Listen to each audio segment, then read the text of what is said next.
નમસ્કાર, હું રેશમા અમારા ખાસ કાર્યક્રમ સ્વાસ્થ્યની સફર ઝાયડસ હોસ્પિટલની સાથેમાં આપનું સ્વાગત કરું છું. ઘણી વખત આપણને એવું થતું હોય છે કે ઘણી બધી એવી બીમારીઓ છે કે જેને આપણે હંમેશા સ્કીપ કરતા હોઈએ છીએ. આપણા માઇન્ડથી એવું વિચારતા હોઈએ છીએ કે મટી જશે ને પછી ભલે ને સામાન્ય એવો તાવ પણ કેમ નથી આવ્યો તો આપણને તો પહેલાં તો દવા કોઈ જ નથી લેતું. અને કોઈક જ એવા હોય ભાગ્ય કદાચ 1-2% જો એવું વિચારી શકે કે તાવ આવ્યો છે ને તો લાય પહેલા દિવસે જ હું ડૉક્ટર પાસે જઈ આવું, કદાચ સિઝન ખરાબ છે તો વધારે કંઈ ના થઈ જાય. પણ બીજા બધા 98થી 99% લોકો એવું વિચારતા હોય છે કે તાવ જ છે ને શું થશે, પેરાસિટામોલ લઈ લો, કોઈ પણ એવી ઘરમાં દવા લઈ લો તો જેનાથી આપણને સારું થઈ જશે.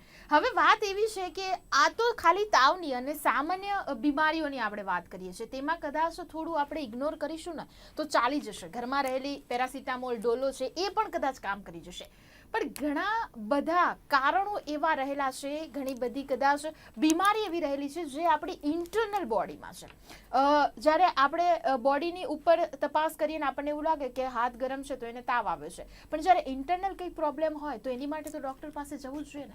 દર્શક મિત્રો, આ વાત હું એટલા માટે કહી રહી છું કે આજે જે વિષય ઉપર અમે ચર્ચા કરવા જઈ રહ્યા છીએ તે વિષય આમ તો કહેવાય ખૂબ જ સેન્સિટિવ છે. સેન્સિટિવ એટલા માટે કે તેની અંદર શરમ રહેલી છે, થોડો ડર રહેલો છે, ગભરામણ રહેલી છે. આ તમામ બાબતો સ્ત્રીની અંદર રહેલી છે, આપણે સૌ જાણીએ છીએ. અને હવે જે વિષયની વાત કરવા જઈ રહ્યા છે તે વિષયની અંદર પણ દરેક સ્ત્રી એવો અનુભવ કરતી હોય છે અને એક પ્રશ્નાર્થ તો હોય છે કે શું મને હોઈ શકે? જી હા, એવા જ અમે બ્રેસ્ટ કેન્સરની વાત કરવાના છે. બ્રેસ્ટ કેન્સર મિથ્સ અને ફેક્ટ્સ, તેની આપણે ઘણી બધી ગેરમાન્યતાઓ રહેલી છે અને હકીકત શું છે તેના વિશે આજે આપણે ચર્ચા કરીશું. ખુલીને ચર્ચા કરીશું કે બ્રેસ્ટ કેન્સર થવાના કારણો શું છે, જો થાય છે તો ડાયગ્નોઝ કેવી રીતે કરાય અને તેની ટ્રીટમેન્ટ કેવી રીતે કરાય. આ તમામ પ્રકારની આજે આપણે ચર્ચા કરવાના છે. અને ચર્ચા માટે અમારી સાથે ડોક્ટર પ્રિયંકા ચિરીપાલ, ઓન્કોપ્લાસ્ટિક બ્રેસ્ટ સર્જન અમારી સાથે ઉપસ્થિત છે. ડોક્ટર પ્રિયંકા, આપનું સ્વાગત છે સ્ટુડિયોમાં. Thank you so much and a very warm welcome to all the viewers. જી ડૉક્ટર પ્રિયંકા, સૌપ્રથમ વાત મેં જે શરૂઆતમાં કરી દીધી, સમા બાંધ્યો, આપને ખ્યાલ જ આવી ગયો કે કેવા પ્રકારની તમામ જે સોસાયટીમાં અત્યારે ચાલી રહ્યું છે, લેડીઝ ખાસ કરીને તમામ ઇમોશન્સ, સેન્સિટિવિટી સૌથી વધારે લેડીઝમાં છે. અને તેમાં પણ જો કોઈને બ્રેસ્ટ કેન્સર છે કે નથી એનો ખ્યાલ પણ આવે છે, એવો કોઈ વિચાર બી કરે, વાત બી કરે ને તો એક શરમ અનુભવવામાં આવે છે. હવે આપના તરફથી અમે ઘણી બધી વાતો જાણવાના છે, પણ સૌપ્રથમ જાણવા માંગીશું કે બ્રેસ્ટ કેન્સરની પરફેક્ટ ડેફિનેશન શું આપશો આપ અને શું કહેવાય?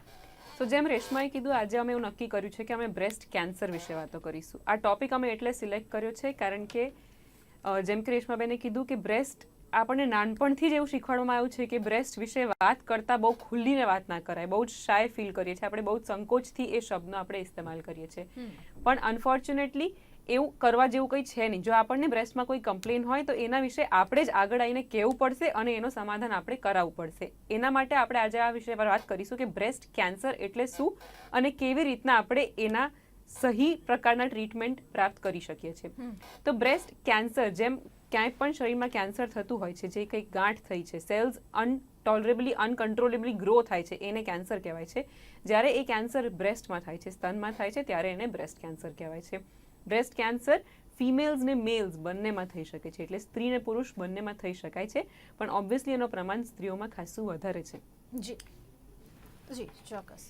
સો બ્રેસ્ટ કેન્સર વિશે જેમ તમે પૂછ્યું કે બ્રેસ્ટ કેન્સર છે એવું આપણને કેવી રીતના શંકા થશે અથવા કેવી રીતના ડાઉટ થશે, તો કોઈ પણ સ્ત્રી ઇરરિસ્પેક્ટિવ એની ઉંમર કેટલી છે એના વિશે આપણને માહિતી હોવી જોઈએ. બ્રેસ્ટ કેન્સર જ્યારે પણ બ્રેસ્ટમાં કોઈ પણ પ્રકારની ગાંઠ હોય તો એને ઇગ્નોર ના કરાય, એને નિગ્લેક્ટ ના કરાય. કોઈ પણ પ્રકારની ગાંઠને એકવાર ડૉક્ટરને બતાવી દેવું અગત્યનું છે. એવું માનવાની જરૂર નથી કે મારી ઉંમર નાની છે એટલે મને કેન્સર ના થઈ શકે.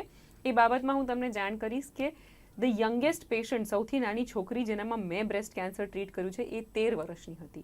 એટલે આપણે એવું માનવાની જરૂર નથી કે 40 કરતાં ઉંમર નાની છે એટલે બ્રેસ્ટ કેન્સર ના થઈ શકે. બ્રેસ્ટ કેન્સર ગમે તે ઉંમરમાં થઈ શકે છે.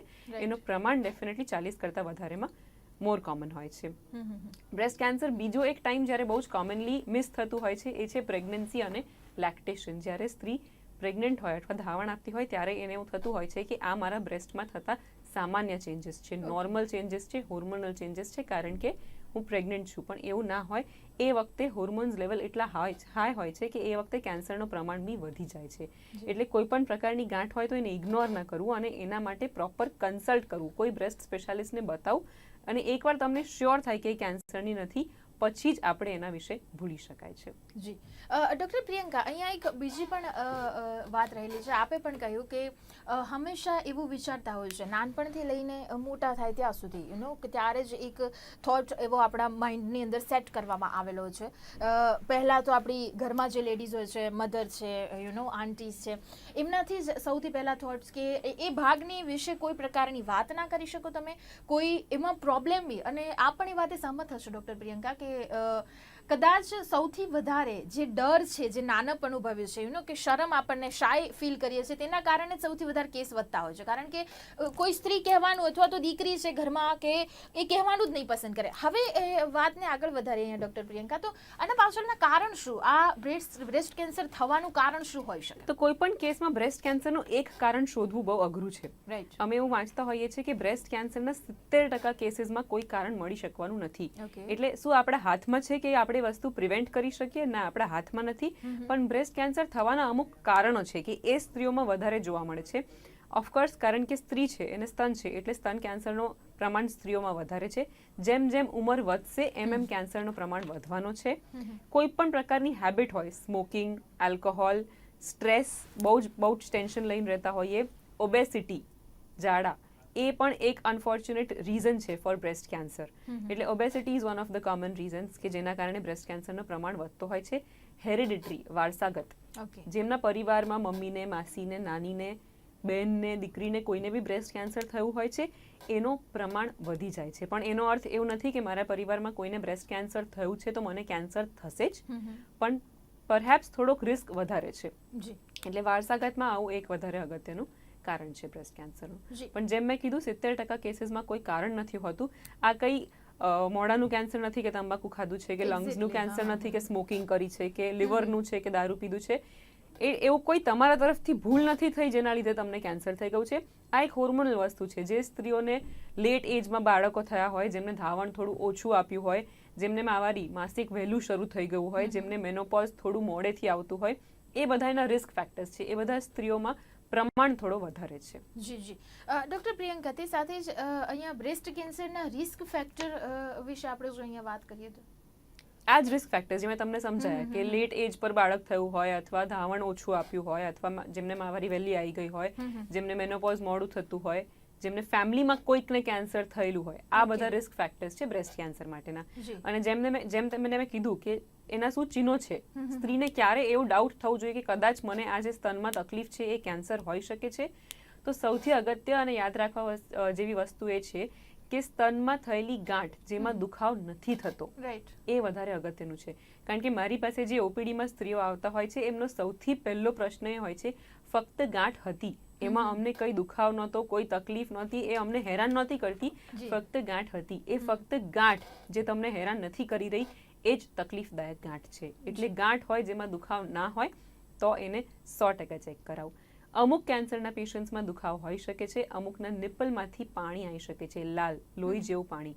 સામાન્ય યલો, બ્લેક, ગ્રીન એવા પાણીથી બહુ ડરવા જેવું નથી હોતું, પણ લોહી લાલ રંગનું પ્રવાહી જો નિપલમાંથી આવતું હોય તો એ એક અર્લી સિમ્પટમ, વહેલું પેલું હોઈ શકે છે કે તમને બ્રેસ્ટ કેન્સર થવાના ચાન્સીસ છે. એના સિવાય સ્તન ઉપરની ચામડીમાં સોજો આવી જવો, અથવા થોડીક લાલાશ હોવી, અથવા બગલમાં ગાંઠ હોવી. બગલ એ પણ સ્તનનો જ એક ભાગ ગણાય છે. એટલે અમુક સ્ત્રીઓને સ્તનમાં થયેલી ગાંઠ વિશે ખબર ના પડે કારણ કે સ્તનમાં ચરબી બહુ હોય છે.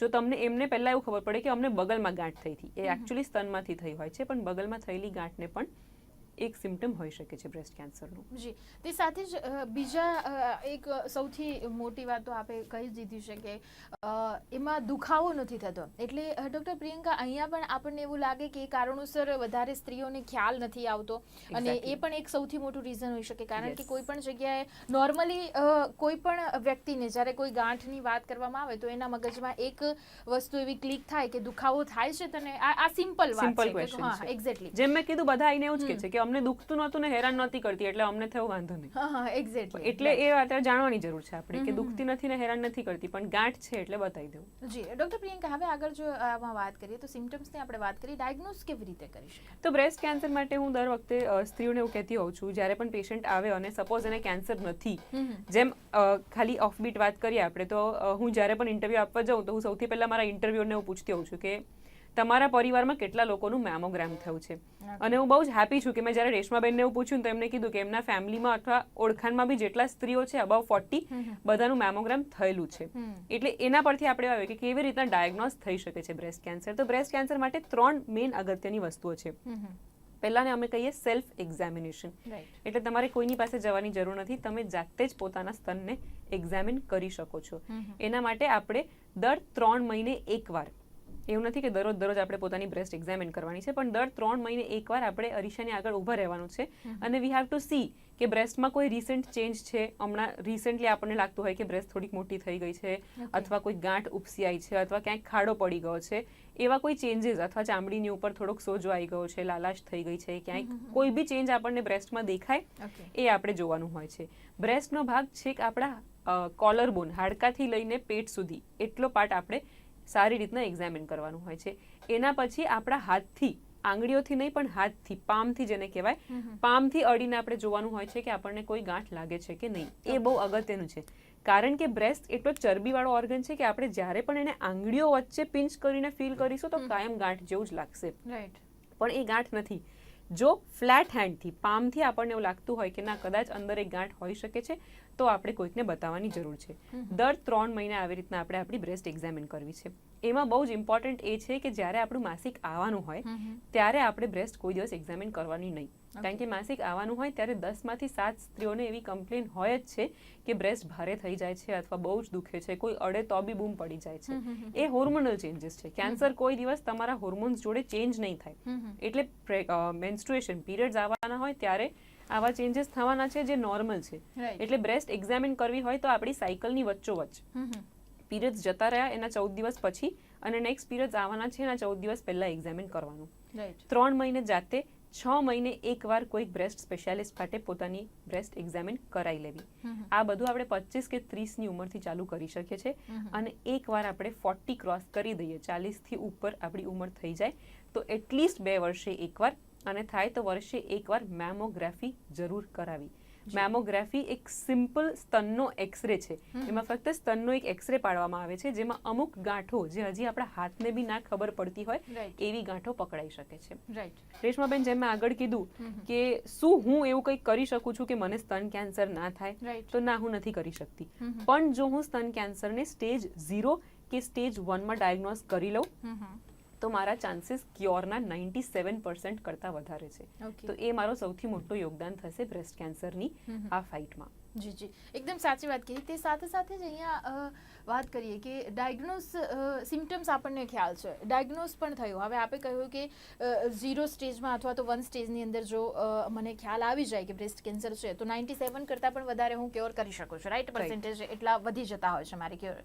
હવે સવાલ એ છે કે હવે આની ટ્રીટમેન્ટ શું છે? સપોઝ માની લો કે બધું જ કર્યા પછી પણ આપણને ખ્યાલ આવ્યો છે કે બ્રેસ્ટ કેન્સરની અસર આપણને લાગી રહી છે ને છે, તો હવે આની ટ્રીટમેન્ટ કેવી રીતે કરવાની? એની માટે કોઈ ઓપ્શન અહીંયા આપેલા છે? એક્ઝેક્ટલી. તો દરેક પેશન્ટ યુનિક પેશન્ટ હોય છે, એટલે આપણી પાસે ટેલર્ડ ટ્રીટમેન્ટ હોય. એવું ના હોય કે એક ટ્રીટમેન્ટ છે એ બધા પેશન્ટ જેને બ્રેસ્ટ કેન્સર થયું છે એને જ ટ્રીટમેન્ટ લેવી પડશે. એટલે પેશન્ટ ટુ પેશન્ટ આપણી ટ્રીટમેન્ટ ડિફર થતી હોય છે. નોર્મલી કોઈ પણ કેન્સર હોય તો એના 4 સ્ટેજીસ હોય છે. સૌથી સારામાં સારો સ્ટેજ 1 હોય છે, અને જ્યારે એ કેન્સર એ અંગને છોડીને શરીરમાં બીજી જગ્યાએ વેર ઘાલી દે છે ત્યારે એને સ્ટેજ 4 કહેવાતું હોય છે. બ્રેસ્ટ કેન્સર એક એવો કેન્સર છે જે આપણને સ્ટેજ 0 એવો બી ચાન્સ આપે છે, જે પ્રેક્ટિકલી પ્રી કેન્સરસ કહેવાય કે હજી કેન્સર સ્ટેજ 1 સુધી બી નથી પહોંચ્યું. અને એને પકડવા માટે જેમ મેં કીધું એવી રીતના આપણે મેમોગ્રાફી કરવી પડશે. એનાથી બીજો ફાયદો શું? તો કોઈ પણ કેન્સરના ટ્રીટમેન્ટ ઓપ્શન્સમાં આપણી પાસે સર્જરી હોય છે, કીમોથેરાપી જેને આપણે ડોઝ કહેતા હોઈએ એ હોય છે, રેડિયેશન જેને શેક કહેવાય એ હોય છે, અને હોર્મોનલ ટેબ્લેટ્સ જેને આપણે ગોળીઓ કે દવાઓ એવું કહીએ છીએ એ હોય છે.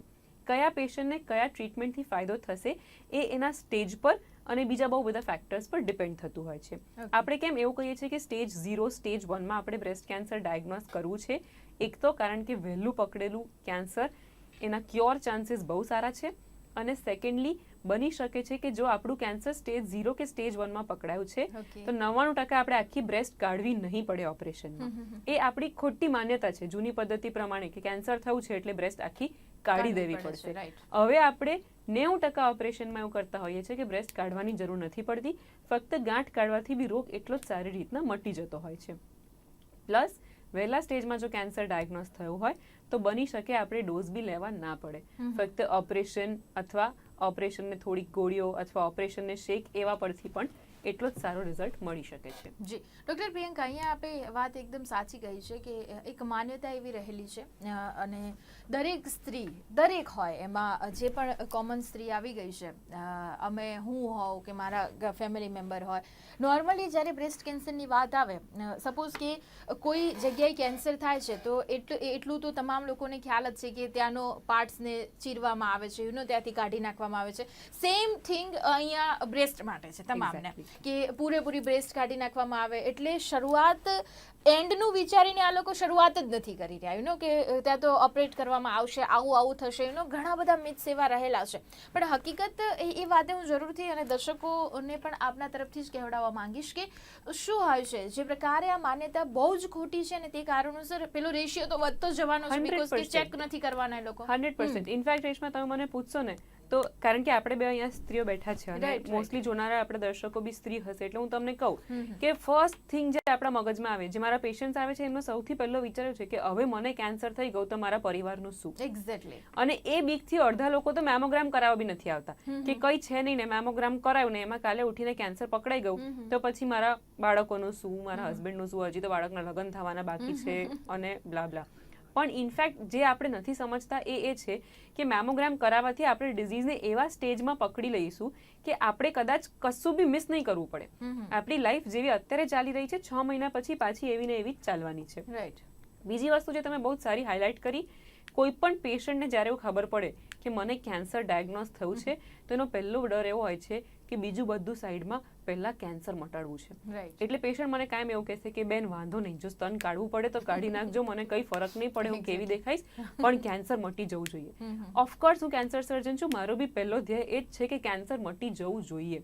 પણ 5 વર્ષ પછી જ્યારે તમે પાછા આવશો અને તમને એવું સમજાશે કે હવે બીજા 50 વર્ષ મને કંઈ થવાનું નથી ને હું જીવાની જ છું, ત્યારે તમને દુઃખ થશે કે ખોટું આખી બ્રેસ્ટ કઢાઈ નાખી. એટલે એ સમજીને જ અમુક પેશન્ટ્સમાં અમે કહેતા હોઈએ છીએ કે તમારે કદાચ આખી બ્રેસ્ટ કઢાવવી પડશે, પણ 90 થી 95% કેસીસમાં બ્રેસ્ટ બચાવીને ઓપરેશન થઈ શકે છે. એટલે એ ખોટી માન્યતા આપણે રાખવાની જરૂર નથી કે બ્રેસ્ટ કાઢી નાખીશું તો રોગ જળમૂળથી મટી જશે. એ જળમૂળથી જ મટવાનો છે રોગ, આપણે જે ડોક્ટર ઓફર કરશે એ પ્રમાણે. પણ આવી પરિસ્થિતિમાં શું થતું હોય ડોક્ટર પ્રિયંકા, આપને વધારે ખ્યાલ હશે, પેશન્ટ આપની પાસે આવતા જ હશે કે ડોક્ટર કરતા પણ વધારે પેલું નોલેજ છે ને ત્યારે પેશન્ટ ધરાવતો હોય છે. ઓફકોર્સ અમે અમારા પેશન્ટ્સને ગૂગલ પેશન્ટ્સ કહીએ છીએ. એટલું બધું વાંચીને આવે છે ને કે કદાચ અમે 12 વર્ષમાં એટલું નથી ભણ્યું આ ડિગ્રી લેવા માટે જેટલું એ લોકો અડધો કલાકમાં બહાર બેસીને વાંચી લેતા હોય છે. નસીબ એવા હોય છે ને થોડી, કદાચ એવું કહી શકે કે દરેક પેશન્ટની માઇન્ડસેટ એવો હોય, ત્યાં થોડી સાયકોલોજી પણ કામ કરી જતી હોય છે કે એમને નેગેટિવ રિવ્યુઝ વધારે વાંચવા મળતા હોય છે. અને આવાવાળા લોકો જે રિલેટિવ્સ બી આવવાના છે ને એમાંનું કોઈ સારી વસ્તુ નહીં કહી જાય. ના એ તો ના જ કહેવાય. એ ખરાબ યાદ છે. તાવ આવ્યો હશે ને ખબર કાઢવા આવશે તો એમ જ કે અમારે બાજુવાળાને આવ્યો હતો, ડેન્ગ્યુ થઈ ગયો ડાયરેક્ટ. એમ સામાન્ય તાવ શરદી તો આપણા દેશમાં કોઈ. અને બીજી એક અનફોર્ચ્યુનેટ વસ્તુ આપણા દેશમાં એ છે કે જ્યારે સ્ત્રી આવે ને કેન્સર જોડે ત્યારે એના કરતા વધારે પ્રશ્નો અને ડિસિઝન એની ફેમિલી લેતી હોય છે. એક્ઝેક્ટલી. એ મને આજ સુધી ખબર નથી પડતી કે જે પેશન્ટ છે એને એની ઈચ્છા પણ આપણે જાણી લેવી જોઈએ. બધા ડિસિઝન્સ કાયમ it should be a joint decision. આજે કોઈ ડિસિઝન લેવાનું છે તો ફેમિલીનું હોવું જોઈએ, પણ પેશન્ટની ઈચ્છા એ મારા માટે બહુ જ અગત્યની હોય છે. જી એકદમ સાચી વાત. ડોક્ટર પ્રિયંકા, હવે વાત એ છે કે જે પ્રકારે ટ્રીટમેન્ટની અહીંયા વાત કરી, હવે કીમોથેરાપી અને રેડિયોથેરાપી જે છે એ શું દરેક પેશન્ટને અહીંયા લેવાની રહેતી હોય છે? એની અંદર કેવી રીતે બ્રીફ કરશો? તો આનો બહુ સારો ક્વેશ્ચન છે. એનો જવાબ આપણે આનાથી શરૂ કરીએ કે ફર્સ્ટ ઓફ ઓલ કીમોથેરાપી અને રેડિયેશનથી કંઈ ગભરાવા જેવું નથી. ટ્રસ્ટ મી, જો તમને કોઈ ડોક્ટર કીમોથેરાપી અને રેડિયેશન આપી રહ્યા છે તો એ એટલે આપી રહ્યા છે કારણ કે એ તમારા હિતમાં છે. શું કીમોથેરાપીના કોઈ સાઇડ ઇફેક્ટ્સ છે? હા તો છે, પણ એના સાઇડ ઇફેક્ટ્સ એના ફાયદાઓ કરતા ઘણા ઓછા છે. એના ફાયદાઓ એટલા સારા છે કે એ સાઇડ ઇફેક્ટ્સ ટેમ્પરરી છે. કીમોથેરાપીનો એવો કોઈ સાઇડ ઇફેક્ટ નથી કે તમને લાઈફ લોંગ રહી જવાનું છે. એટલે મારા પેશન્ટ મને કાયમ પૂછે છે કે કીમોથેરાપી લઈશું એટલે બધા વાળ જતા રહેશે? તો એમને કહું છું કે એવું મને નથી ખબર, પણ એટલી ખબર છે કે જે છે એના કરતા સારા વાળ 100% પાછા આવી જશે. એટલે કીમોથેરાપી, રેડિયેશન એ બધાના સાઇડ ઇફેક્ટ્સ બહુ જ મિનિમલ છે. એટલે એવું આપણે માનવાની જરૂર નથી કે એનાથી આપણે ગભરાઈ જવાની જરૂર છે. હવે ટેકનોલોજી ને બધું એટલું એડવાન્સ થઈ ગયું છે ને કે વોમિટિંગ, ડાયરિયા અને વીકનેસ એવું બધું યુઝ્યુઅલી પેશન્ટ્સને થતું નથી.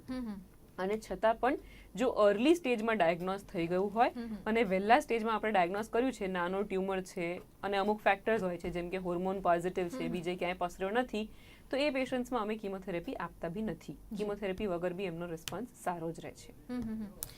અને તેની સાથે જે પ્રકારે અહીંયા વાત કરીએ કે મહત્વની બાબત ડૉક્ટર પ્રિયંકા કે આપે કહ્યું કે ચલો આપણે એવું વિચારીએ કે હું કોઈ એવા પ્રિવેન્શન સ્ટેપ્સ લઉં કે જે કારણોસર મને ના થઈ શકે, પણ એ પોસિબલ નથી. તેમ છતાં અહીંયા અવેરનેસની જરૂર એટલા માટે છે કે દર્શકો હું આપને પણ કહીશ અને કે 0 સ્ટેજ ઉપર યા ફર્સ્ટ સ્ટેજ ઉપર જો આપણને ખબર પડે તો તેની સાથે આપણે ક્યોરના ચાન્સીસ વધારે વધી જતા હોય છે. ડૉક્ટર પ્રિયંકા અહીંયા મહત્વની બાબત કે અવેરનેસ ખાસ કરીને હવે દરેક સ્ત્રીની ઈચ્છા હોય છે, એના ઉપર એને એવું જ હોય છે કે બધો જ ભાર પૂરી ફેમિલીનો મારા ઉપર છે, મને જો કંઈક થઈ જશે એ પડવા પણ નથી માંગતી અને એક ઠેસ પણ નથી વાગતી. આજે સ્ત્રીઓની વાત કરીએ છીએ એટલે જરૂરથી તેમની જે સેન્સિટિવિટી ઇમોશનાલિટીની જે વાત છે જરૂરથી હું કરીશ કે એમને ઠેસ પણ નથી જોઈતી કે ના હું પડી જઈશ તો મારા છોકરાનું સવારે ટિફિન કોણ બનાવશે, મારા હસબન્ડનું શું કરશે, સાસુ સસરા યુ નો ઓલ ધેટ બ્લા બ્લા ઘણું બધું એના મગજમાં ચાલતું હોય છે. અને આ જ એક વસ્તુ જે સોસાયટીએ બનાવેલા નીતિ નિયમો છે એના કારણે જ કદાચ તે પેલી શરમ ઘણી વખત તે પોતાના હસબન્ડને પણ નથી કહી શકતી, સાસુને પણ નથી કહી શકતી. એ અવેરનેસ માટે ખાસ કરીને સ્ત્રીઓને હવે જાગવાની જરૂર છે. એઝ અ લેડી આપ શું કહેવા માંગશો? 100% હું બહુ જ સ્ટ્રોંગલી એવું માનતી હોઉં છું કે આપણે જ આપણું ધ્યાન રાખી શકવાના છે. કોઈ આઈને આપણને નથી કહેવાનું કે બેન ચલો આજે તમારું મેમોગ્રામ કરાવી દઈએ, એટલે કોઈની માટે રાહ ના જો, આપણે જ આપણું ધ્યાન રાખવાનું છે.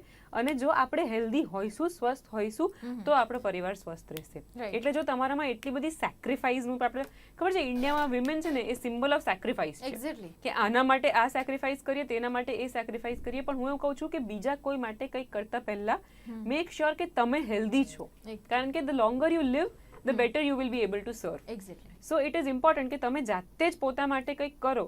અને ઇનફેક્ટ હું એવું કહું છું કે તમે એકલા નહીં, જો તમારા ઘરમાં સાસુ હોય, મમ્મી હોય, બેન હોય, જેની બી ઉંમર 40+ હોય, એમને in general full health checkup, આ તો ખાલી બ્રેસ્ટ કેન્સરની વાત છે એટલે હું મેમોગ્રામ કહું છું, પણ દરેક ફેમિલીએ એક દિવસ ડિસાઈડ કરી લેવું જોઈએ, જે દિવસ તમને ગમે, દિવાળીનો દિવસ ગમે, બર્થડે ગમે, એ દિવસે આખા ફેમિલીનું રૂટીન હેલ્થ ચેકઅપ થઈ જવું જોઈએ, જેમાં પછી જેટલી સ્ત્રીઓ છે એમનું પેપ સ્મિયર અને મેમોગ્રામ થઈ જવું જોઈએ. એક્ઝેક્ટલી. તે સાથે સાથે જ હવે ઝાયડસ હોસ્પિટલની વાત કરીએ ડૉક્ટર પ્રિયંકા, તો ઝાયડસ હોસ્પિટલમાં ખાસ કરીને બ્રેસ્ટ કેન્સર માટે કેવા પ્રકારની ફેસિલિટીઝ અવેલેબલ છે? સો બ્રેસ્ટ કેન્સર માટે જે પણ અવેલેબલ ફેસિલિટીઝ આખા વર્લ્ડમાં છે એ બધી અમે અવેલેબલ ઝાયડસમાં તો કરી જ છે. પણ what we want from the society, અમે સોસાયટી પાસેથી એવું એક્સપેક્ટ કરીએ છીએ કે ગમે ત્યાં અમદાવાદમાં ગમે તે હોસ્પિટલમાં what we expect from you is કે તમે અવેર થાઓ, જાગૃત થાઓ અને તમે પોતાની જાતને સ્ક્રીન કરાવો. આજે કેમ અમેરિકામાં, તમને જાણીને આશ્ચર્ય થશે કે અમેરિકામાં હમણાં રિસન્ટ એનાલિસિસ થયું તો એ લોકોએ એવું જાણ્યું કે જેટલા પેશન્ટ્સ બ્રેસ્ટ કેન્સરના ડાયગ્નોઝ થયા એમાંથી 90% પેશન્ટ્સ જીવી ગયા. અને જ્યારે ઇન્ડિયાનો ડેટા એનાલાઇઝ થયો તો ફક્ત 66% સર્વાઇવ્ડ, બાકીના 34% પેશન્ટ્સ ના જીવ્યા. એનો રીઝન એ જ છે કે આપણા દેશમાં બ્રેસ્ટ કેન્સર છેલ્લા સ્ટેજીસમાં ડાયગ્નોઝ થાય છે. એટલે એના માટે અમે જાગૃતતા, અવેરનેસ ક્રિએટ કરવા માટે એક પ્રોગ્રામ લોન્ચ કર્યું છે જેને તારા પ્રોગ્રામ કહેવાય છે. That is only and only to create awareness amongst women. અમે એવું ઈચ્છીએ છીએ કે સ્ત્રીઓમાં એટલી જાગૃતતા થાય કે સ્ત્રીઓમાં થનાર કેન્સરમાં સૌથી કોમન થતો કેન્સર બ્રેસ્ટ કેન્સર છે. એટલે સ્ત્રીઓમાં બ્રેસ્ટ કેન્સર અને ગર્ભાશયનો મુખનો કેન્સર, સર્વાઇકલ કેન્સર, એ બંને વસ્તુઓ ટેસ્ટ થઈ શકે છે મેમોગ્રાફીથી અને પેપ સ્મિયરથી. એ બંને માટે અમે આ પ્રોગ્રામ લોન્ચ કર્યો છે જેનું નામ છે તારા, જેમાં અમે 1400 રૂપિયામાં mammography, pap smear, routine blood test, થોડાક સોનોગ્રાફી અને ગાયનેકોલોજિસ્ટ અને બ્રેસ્ટ કેન્સર સર્જન, એટલે કે હું અમારું કન્સલ્ટેશન ઇન્ક્લુડ કર્યું છે. આ બધું આપણે રૂટીનલી એમને કરાવવા જઈએ તો 6-7 હજારનો ખર્ચો થઈ જાય છે. આ આટલા કન્વેન્શનલ પ્રાઇસ પર ખાલી એના માટે જ કર્યું છે કે એટલીસ્ટ એના લીધે લોકો આગળ આવે અને પોતાની જાતને ટેસ્ટ કરાવે. ઓકે, તો દર્શક મિત્રો જે પ્રકારે અહીંયા વાત થઈ ખાસ કરીને ઝાયડસ હોસ્પિટલની અંદર જ આ પ્રકારની ફેસિલિટીઝ અવેલેબલ છે.